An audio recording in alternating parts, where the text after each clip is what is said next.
So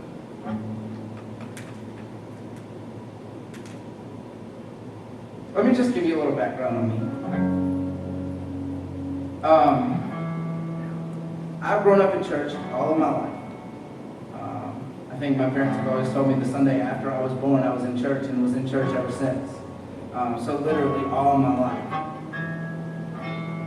When I was 6, my grandmother got diagnosed with cancer. And I was extremely close to my grandmother. Like, I was never at my house because I was always at her house. So she got diagnosed with cancer and ended up dying. And I really didn't understand why. I'd always been to church, and I'd always known all of these things about God. But at that moment, I realized death is real, and we're all going to face that. And not completely, fully knowing everything that there is to know about the Bible, I knew that I needed Jesus. So I accepted. But one thing that I noticed is me growing up in church, one thing that I never grabbed the concept of is how much God loves me. I mean, you always hear, yeah, Jesus died for you. He loved you so much that he died for you. But like, it was never really that clear and that relevant to me until this year. So I was saved when I was 7, but it took me until I was 20 to understand the depth of God's love. It was actually at a church in Savannah that me and my mom went to. We were on vacation, so we just decided to go to church. And one thing that the pastor said I would never forget. He said, if I had the money to pay everybody's in here's phone bill for a month, you guys would be happy. And of course everybody said yes, because nobody wants to pay a phone bill.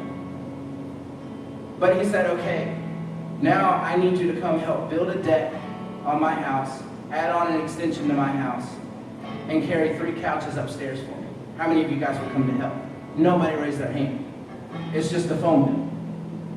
But then he said, every single one of you is about to pass out in 30 seconds, and you need a kidney.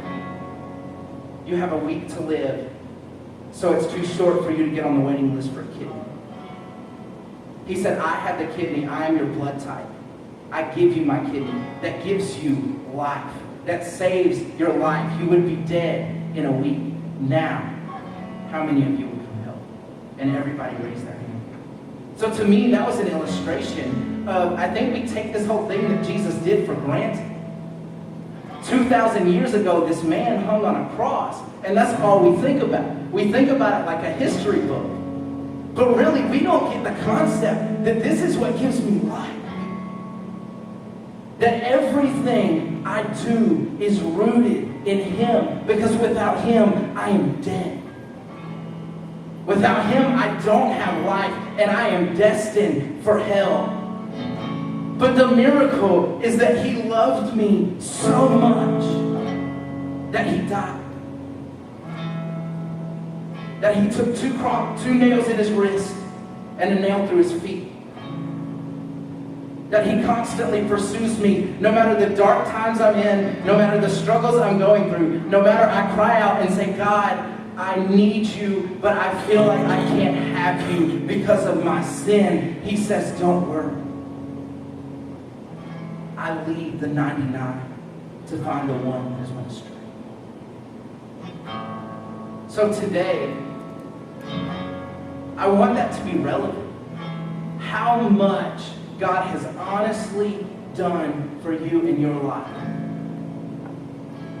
So this next song that we're going to sing is a song called Reckless Love. And that's basically what it talks about.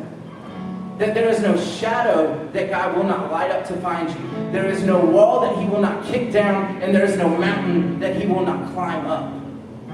So wherever you are in this faith walk, as we call it, whether you know Jesus, whether you don't, know that he is pursuing you every second. So we're going to sing this song. And you guys sing with us. Don't sing. Think about it. Pray. However you connect with God, that's what I want you to do right now. Again, it's like I prayed earlier, this night is not about anybody in this room, but this night is about the King. So as we sing this song, think about it.